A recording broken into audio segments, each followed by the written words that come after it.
மனிதர்களுக்கு கவலை, கஷ்டம், பணப்பற்றாக்குறை ஆகியவற்றிற்கு முக்கிய காரணம் நமது அறியாமைதான்.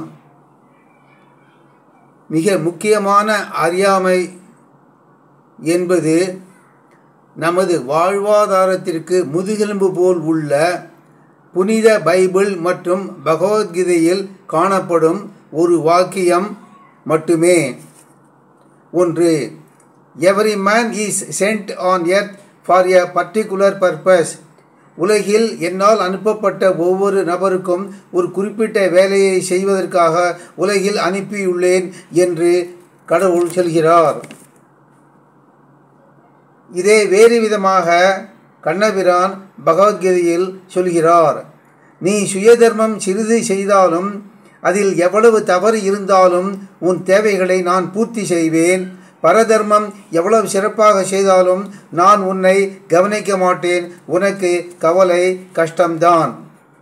சுயதர்மம் என்பது ஒவ்வொருவருக்கும் மாறுபடும். ஒருவருடைய சுயதர்மம் என்பது வேறு எவருடையதாகவும் இருக்க முடியாது. ஒவ்வொருவருக்கும் தனித்தன்மையாக இருக்கும். யூனிக். நல்லது கெட்டது என்று ஒன்று கிடையாது.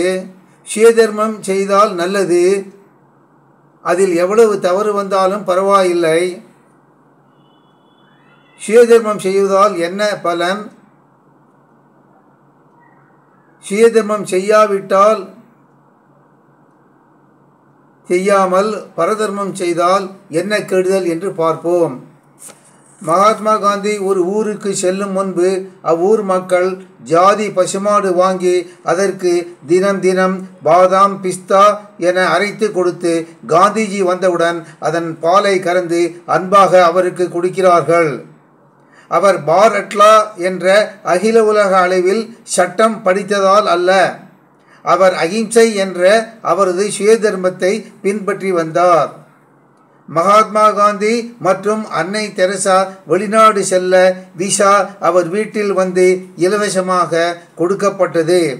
தவிர விமான டிக்கெட் இலவசமாக அவர் இருக்கும் இடத்திற்கு கொண்டு வந்து கொடுத்தார்கள். இவ்விருவரும் ஜீனியஸ் என்று சொல்வது தவறு. இவ்விருவரும் தனது சுயதர்மம்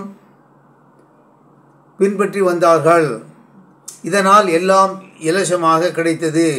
அன்னை தெரசா அனாதை குழந்தைகளுக்கு ஆதரவு என்ற தனது சுயதர்மத்தை பின்பற்றி வந்தார். நீயும் உனது சுயதர்மம் எது என்று தெரிந்து அதை பின்பற்றினால் உனக்கும் ராஜ மரியாதைதான். கேட்காமலேயே உலகில் மதிக்கப்படுவீர்கள். சுயதர்மம் சிறிது கூட செய்யாமல் ஆனால் பரதர்மம் 100% செய்தால் கூட விபத்து, அகால மரணம் ஏற்படும். நிஜ வாழ்க்கையில் 2 நபர்களை பார்ப்போம். கர்நாடக சங்கீதம் மிக நன்றாக கற்று மேடையில் கச்சேரி செய்து வந்த மகாராஜபுரம் சந்தானம் என்ற பாடகர் மற்றும் அமெரிக்காவிலிருந்து வந்த ஜான் ஹிகின்ஸ் என்பவர் தமிழ்நாடு வந்து நமது ஊர் வித்வான்களுக்கு இணையாக கர்நாடக சங்கீதம் கற்று மேடையில் பாடி வந்தார். இவ்விருவரும் எந்த தப்பு தண்டா செய்யாமலும் அநேக ஏழைகளுக்கு பல உதவிகளும் செய்து வந்தவர்கள். ஆனால் இருவரும் சாலை விபத்தில் உயிரிழந்தனர். ஒருவன் தனது பெற்றோர்களை கொலை செய்வது பாவம்தான். ஆனால் அதைவிட பெரிய குற்றம் என்னவென்றால் சுயதர்மம் சிறிது கூட செய்யாமல் இருப்பதுதான். நல்லவனுக்கு காலம் இல்லை என்று சொல்வது தவறு.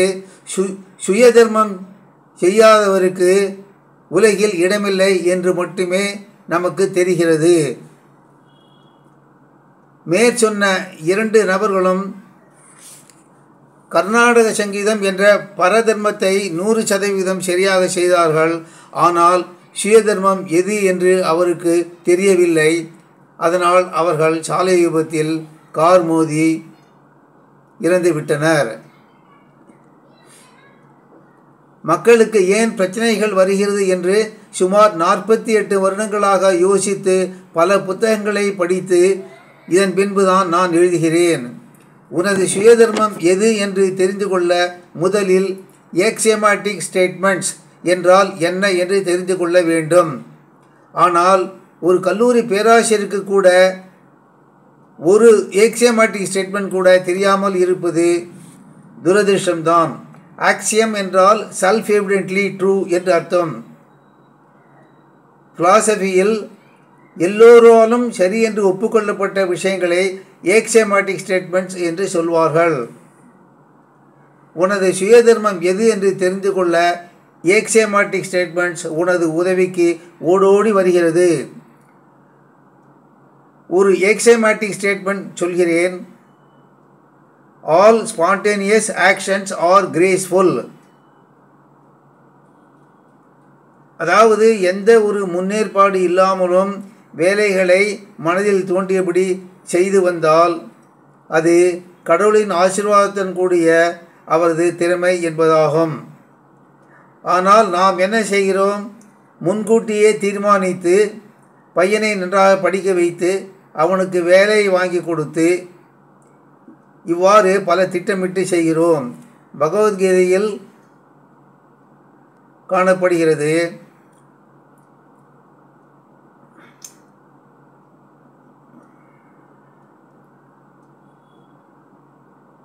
எவனது கர்மாக்கள் சங்கல்பம் அற்றனவோ என்று வருகிறது. ஸ்பான்டேனியஸ் என்றால் எந்த ஒரு முன்னறிவிப்பு இல்லாமல் விஷயங்களை செய்வது ஆகும். நீ ஸ்பான்டேனியஸாக எதை செய்தாலும் அது உனது சுயதர்மமாக இருக்கும்.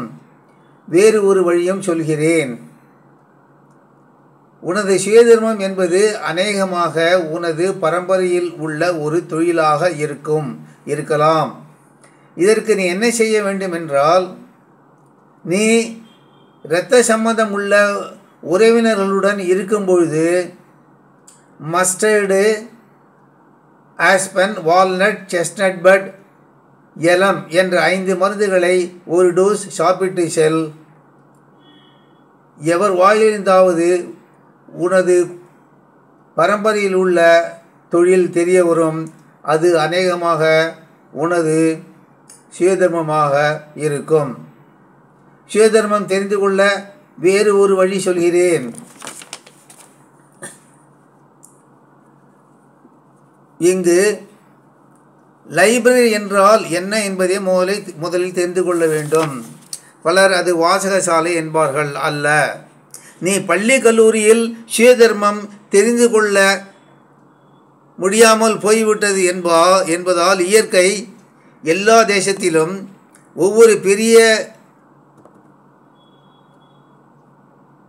ஊர்களிலும் குக்கிராமங்களிலும் கூட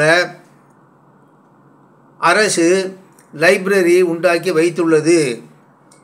நீ என்ன செய்ய வேண்டும் என்றால், உனக்கு அருகில் உள்ள மிக பெரிய லைப்ரரியில் மெம்பராக சேர்ந்து அங்கு உன்னை எவரும் இதை படி அதை படி என்று சொல்ல மாட்டார்கள். அட்டெண்டன்ஸ் கிடையாது, பரீட்சை கிடையாது. நீயே தேர்ந்தெடுத்து கொள்ளலாம். உனக்கு என்ன சப்ஜெக்டில் ஆர்வம் இருக்கிறதோ அதற்கான புத்தகத்தை வீட்டுக்கு எடுத்து வா. 15 தினத்திற்கு ஒரு தடவை லைப்ரரி போய் அங்கு உட்கார்ந்து படி, அல்லது புத்தகம் வாடகைக்கு வாங்கி வீட்டில் வந்து படி. தினம் படிக்க வேண்டும் என்று சொல்லவில்லை. வாரத்தில் ஒரு 2-3 நாள் 5 முதல் 10 நிமிடம் வரை படி. நீ இவ்வாறு மாறி மாறி புத்தகம் எடுத்து படித்து வர உனது சுயதர்மம் என்பது உனக்கு வெட்ட வெளிச்சமாக தெரிய வரும். நன்றாக கவனித்து கேளுங்கள். ஒவ்வொரு கல்லூரியிலும் ஒவ்வொரு டிபார்ட்மெண்ட்டுக்கும் டிபார்ட்மெண்டல் லைப்ரரி என்ற ஒன்று உண்டு. ஆகையால் உனது சுயதர்மம் தெரிவதற்கு நீ செய்ய வேண்டியது என்னவென்றால், மாதம் 2 முறை அருகில் உள்ள மிகப்பெரிய லைப்ரரிக்கு சென்று மெம்பராக ஆகி உன்னை கவரக்கூடிய புத்தகங்களை வாங்கி படித்து வா. இதுதான் லைப்ரரியின் நோக்கம். ஐயா, பள்ளி கல்லூரியில் உனது சுயதர்மம் எது என்று அந்த ஆசிரியர்கள் சொல்லித்தரவில்லை. இதோ நான் இருக்கிறேன். இங்கு வா என்று லைப்ரரி வாசகசாலைகள் அறைகூவல் விடுக்கிறது. இதன் தொடர்ச்சி அடுத்த வீடியோவில் பார்ப்போம்.